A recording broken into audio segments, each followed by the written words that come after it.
Assalamu alaikum wa rahmatullahi wa barakatuh. Bienvenue sur Révélation de l'Islam. Dans cette vidéo, nous allons ensemble explorer des enseignements précieux de l'islam qui, Inch'Allah, renforceront votre foi et apporteront de la lumière dans votre vie. Dans un monde où l'adversité semble parfois insurmontable, une question se pose. Comment ceux qui sont destinés à souffrir peuvent-ils transformer leur malédiction en pouvoir spirituel? Les élus d'Allah ont été confrontés à cette question, et leur réponse résonne à travers les âges comme une lumière guidant l'humanité. À travers 1000 ans de souffrance et de lutte, ils ont su non seulement survivre, mais se lever avec une force et une sagesse inébranlables, transformant leur destin par leur foi en Allah. Dans cette vidéo, nous explorerons comment cette malédiction ancestrale s'est métamorphosée en un héritage divin. Découvrez l'incroyable voyage spirituel de ceux qui ont fait de leur souffrance un pouvoir inégalé. Vous êtes prêts à comprendre comment cette transformation peut aussi être la vôtre? Avant de continuer, un petit rappel. Abonnez-vous à la chaîne pour ne pas manquer nos prochaines vidéos. Si ce que vous voyez vous plaît, un like serait grandement apprécié et n'hésitez pas à partager vos réflexions en commentaire. Merci pour votre soutien continu. 1. Une malédiction ancestrale. Le voyage spirituel des élus d'Allah ne commence pas dans une lumière éclatante, mais dans l'obscurité d'une malédiction ancienne et apparemment inévitable. Une malédiction de 1000 ans qui s'étendait sur des générations, frappant les âmes comme une ombre inéluctable. Cette malédiction n'était pas simplement une série d'épreuves passagères, mais une épreuve puissante qui semblait sceller le destin de ceux qu'Allah avait choisis. Pourtant, dans cette obscurité, une promesse se cachait, un chemin vers la lumière. Dans le Coran, Allah nous rappelle la création de l'humanité à travers un seul souffle divin. Il dit « Il est celui qui vous a créé d'une seule âme, et de celle-ci, il a créé sa compagne. Puis il en fit émerger une multitude d'hommes et de femmes. » Coran 4:1. Cet acte divin n'est pas juste un récit de création, mais un acte de miséricorde. Dans cette unique âme, chaque être humain porte la possibilité de se relever, de renaître, de se purifier et de s'élever spirituellement. La malédiction des 1000 ans ne représente pas une fin, mais le début d'un voyage intérieur. Un voyage qui invite à regarder au-delà des apparences et à voir la lumière dissimulée dans chaque épreuve. Pourquoi cette malédiction a-t-elle duré 1000 ans? Pourquoi cette épreuve semblait-elle ne jamais se terminer? Il y a dans cette question une clé profonde. Car Allah, dans sa sagesse infinie, permet à l'épreuve de durer, non pour écraser ceux qu'il aime, mais pour les guider vers une compréhension plus profonde de leur propre existence. C'est une chance donnée pour purifier leur cœur, renforcer leur foi et se rapprocher de lui. La malédiction devient ainsi une invitation au dépassement, à la résistance et à la transformation intérieure. Dans chaque épreuve, dans chaque souffrance, il y a une occasion de grandir spirituellement. La souffrance n'est pas une fin en soi, mais un processus de purification. Et pour les élus, cette malédiction n'était pas un fardeau, mais un moyen de se libérer des chaînes du monde matériel et de se tourner vers Allah. Leur véritable pouvoir ne réside pas dans leur capacité à éviter la douleur, mais dans leur manière de l'accueillir et de l'utiliser pour se rapprocher de lui. C'est dans cette obscurité, ce long chemin semé d'embûches, que la lumière d'Allah peut réellement briller. Ce ne sont pas seulement des mots prononcés, mais une expérience spirituelle vécue par chaque âme élue. En plongeant dans l'épreuve, les élus sont appelés à éveiller leur cœur à la vérité divine. Ils comprennent, non alors que ce n'est pas la malédiction qui les définit, mais leur réponse à celle-ci. Dans ce voyage, une question demeure. Pourquoi Allah permet-il une telle épreuve et, surtout, comment cette souffrance peut-elle se transformer en bénédiction? Peut-être est-ce pour nous rappeler que la rédemption, la véritable rédemption, ne vient pas sans un effort sincère, sans une purification du cœur. Car dans chaque malheur, il y a un chemin vers la lumière. Mais il faut savoir regarder, écouter et, surtout, être prêt à changer. Les élus n'ont pas simplement survécu à leur malédiction. Ils ont appris à en faire une opportunité. Une opportunité pour purifier leurs âmes et pour évoluer spirituellement. Ils ont compris que leur pouvoir ne venait pas de la fuite des épreuves, mais de leur capacité à les affronter avec foi, patience et gratitude. Comment, nous aussi, pouvons-nous transformer nos propres épreuves en un moyen de nous rapprocher d'Allah et de purifier nos cœurs? Dites dans la section de commentaires « Allah est grand ». 2. Le souffle divin qui transforme le destin. L'âme humaine, par sa nature divine, possède une force insoupçonnée face à l'adversité. Il existe un souffle divin qui, dans les moments de désespoir et de souffrance, offre à l'âme la capacité non seulement de surmonter, mais de se réélever vers une forme de grandeur spirituelle. C'est ce souffle qui transforme les ténèbres de la malédiction en lumière éclatante. Un souffle guidé par la foi inébranlable en Allah, comme le montre l'exemple de l'inoubliable prophète Ayoub. Paix soit sur lui. Ayoub, le prophète de la patience, incarne ce processus de transformation divine.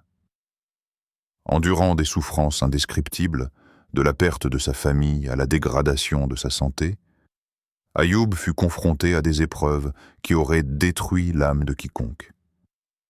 Mais ce n'est pas l'ampleur de la souffrance qui le définissait. C'est la manière dont il la vivait. Dans son isolement, dans ses douleurs, il ne se tourna pas vers la rébellion ou le découragement.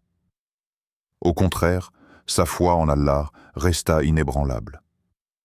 Dans le Coran, Allah nous dit, et nous disons, « Ayez patience, car ta fin sera meilleure que le commencement. » Coran 93, 4. Ces mots résonnent comme une promesse divine. L'épreuve n'est pas une fin, mais un moyen de se préparer à un aboutissement plus grand. C'est dans la patience que la véritable victoire se cache. C'est dans la foi persistante et le dévouement à Allah que l'on découvre un pouvoir que rien ne peut ébranler. Les élus d'Allah, tout comme Ayoub, ont trouvé leur force dans leur foi. L'âme humaine, confrontée à la souffrance, a la capacité étonnante de se relever lorsqu'elle s'ancre fermement dans la croyance en Allah. Ils ont appris que le pouvoir spirituel ne provient pas de la richesse ou du confort, mais de la manière dont l'âme répond à l'adversité. En se soumettant à Allah avec confiance, ils ont découvert un pouvoir intérieur qui leur permettait de non seulement supporter l'épreuve, mais de l'utiliser pour se purifier et se rapprocher de lui. Ayoub, en particulier, ne se laissa jamais aller à la colère contre Allah, même lorsque tout semblait perdu. Sa foi ne vacilla jamais, même au plus profond de la maladie et de l'isolement. C'est cela qui lui donna la force de se relever. Son histoire nous enseigne que, parfois, l'épreuve la plus dure est celle qui nous permet de découvrir le pouvoir que nous possédons déjà en nous. Il n'est pas toujours facile de comprendre pourquoi nous traversons certaines souffrances.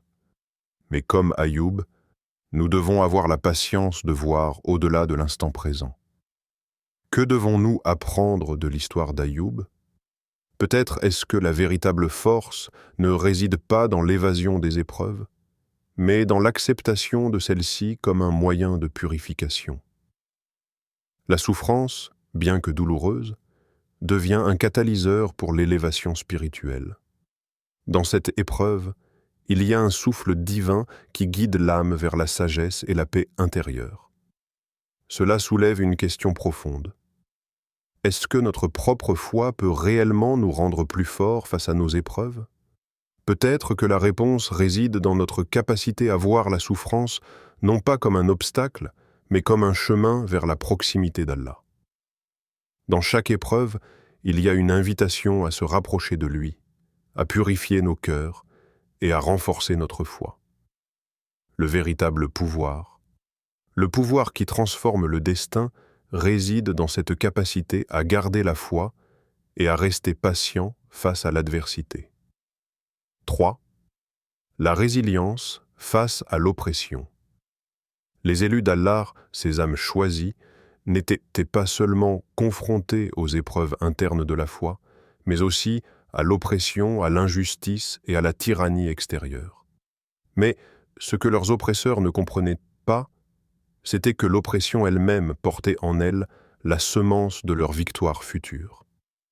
Dans les moments les plus sombres, Allah leur a promis qu'à travers leurs souffrances, ils en sortiraient victorieux, non seulement dans cette vie, mais aussi dans l'au-delà. Le Coran nous rappelle la promesse d'Allah à ceux qui sont opprimés, mais qui maintiennent leur foi. Et ceux qui ont été opprimés sur terre, nous les ferons héritiers du pays, de ses montagnes, de ses fleuves, de ses jardins et de ses fruits. Coran 28, 5. Ce verset révèle une vérité puissante. L'oppression n'est pas une fin en soi. Elle est un passage, une épreuve. Et à travers cette épreuve, Allah offre une récompense infinie à ceux qui endurent avec patience et foi. Les oppresseurs, dans leur arrogance, ne savent pas que leur oppression deviendra la clé de la victoire spirituelle des opprimés. L'histoire des musulmans face à la tyrannie et à l'injustice est un exemple frappant de la résilience divine. Lors des premiers jours de l'islam, les croyants ont été confrontés à une oppression systématique. Ils ont été torturés, persécutés et contraints à l'exil. La Mecque était un lieu de souffrance pour les musulmans. Les tyrans du Quraïch cherchaient à anéantir la foi, à écraser les âmes innocentes. Pourtant, c'est dans ces moments d'injustice extrême que la lumière de la foi s'est intensifiée. Prenons l'exemple des premières victimes de l'islam, telles que Bilal ibn Rabah, qu'Allah soit satisfait de lui, qui fut torturé sur les sables brûlants de la Mecque. Il ne se plia pas à l'injustice. Plutôt que de céder à la douleur et à la souffrance, il répéta inlassablement « Ahad, Ahad,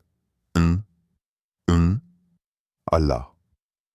Son âme, torturée par les oppresseurs, s'éleva bien au-delà de la souffrance physique, trouvant dans l'invocation de Dieu une puissance incommensurable. Pourquoi Allah permet-il l'oppression? Et comment les opprimés peuvent-ils en sortir vainqueurs? La réponse se trouve dans la vision spirituelle de l'épreuve. L'oppression, bien que dure, devient un terrain fertile pour la croissance de l'âme. C'est dans ces moments que les élus d'Allah trouvent leur résilience, leur capacité à se tourner vers lui avec plus de dévotion. Chaque acte d'oppression devient une opportunité pour renforcer leur foi, un moyen de purifier leur cœur et une préparation pour l'héritage promis par Allah. Les opprimés ne sont pas simplement victimes. Ils sont les élus choisis par Allah pour porter la lumière dans un monde de ténèbres. Leur souffrance devient une source de force, car elle les rapproche de leur Créateur. Leur résilience face à l'oppression n'est pas une simple résistance physique, mais une lutte spirituelle où chaque souffle devient un acte d'adoration. Est-ce que les épreuves que nous traversons aujourd'hui, même dans l'injustice et l'oppression, peuvent être une opportunité pour nous de nous rapprocher d'Allah? Peut-être que notre propre patience face à l'adversité est une clé pour la purification de notre âme. L'oppression et la souffrance sont des moments d'épreuve, mais elles sont aussi des occasions de manifester la véritable soumission à Allah. Et dans cette soumission, les opprimés trouvent leur puissance. Leur douleur devient leur force. Leur faiblesse apparente devient leur source de pouvoir spirituel. Parce qu'en fin de compte, c'est Allah qui est le véritable maître de tout, et c'est à lui qu'ils se remettent, confiants dans sa promesse qu'il les élèvera. Ainsi, quand l'injustice semble régner, il est crucial de se rappeler que la résilience, fondée sur la foi, porte la clé de la victoire. La souffrance n'est pas la fin, mais un chemin vers une récompense divine infinie. Avant de continuer, un petit rappel. Abonnez-vous à la chaîne pour ne pas manquer nos prochaines vidéos. Si ce que vous voyez vous plaît, un like serait grandement apprécié et n'hésitez pas à partager vos réflexions en commentaire. Merci pour votre soutien continu. 4. L'ascension vers le pouvoir spirituel. Dans un monde où la quête du pouvoir matériel domine souvent nos pensées et nos actions, la véritable transformation réside ailleurs. Le pouvoir spirituel purifié, celui qui transcende les biens terrestres et les honneurs mondains, devient la véritable mesure de la grandeur d'un être humain.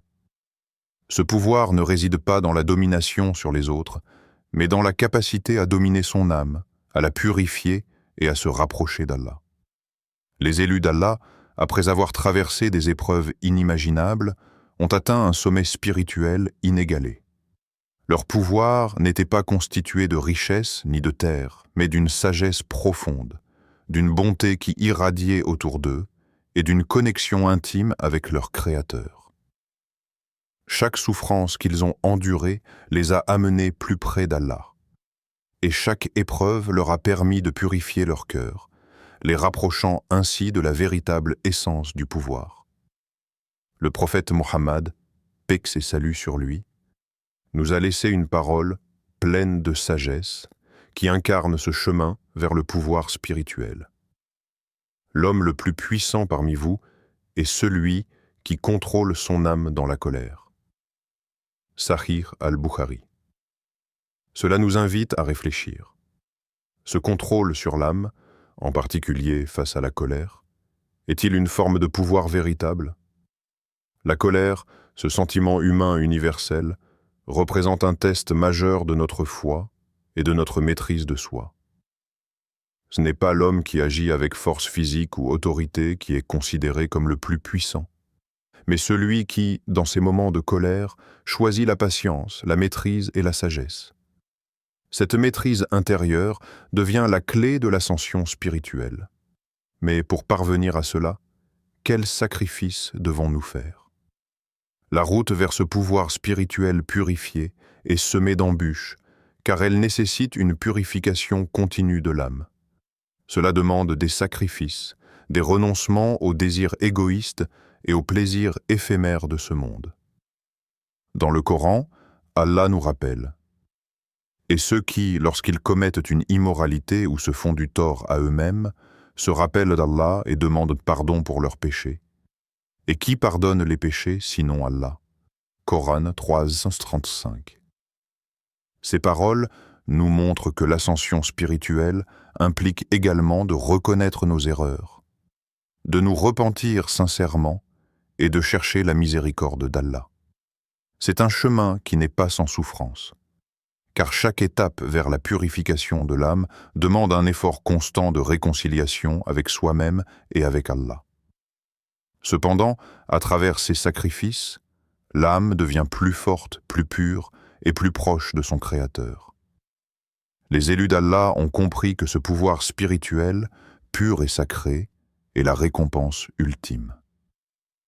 Ils ont sacrifié leur confort, leurs désirs et leur ego pour se concentrer uniquement sur l'adoration d'Allah. Ils ont compris que ce qui compte réellement n'est pas l'accumulation de biens matériels ou l'obtention de titres mondains, mais bien la capacité à contrôler leurs passions, à faire preuve de patience dans l'adversité et à toujours se tourner vers Allah avec un cœur pur.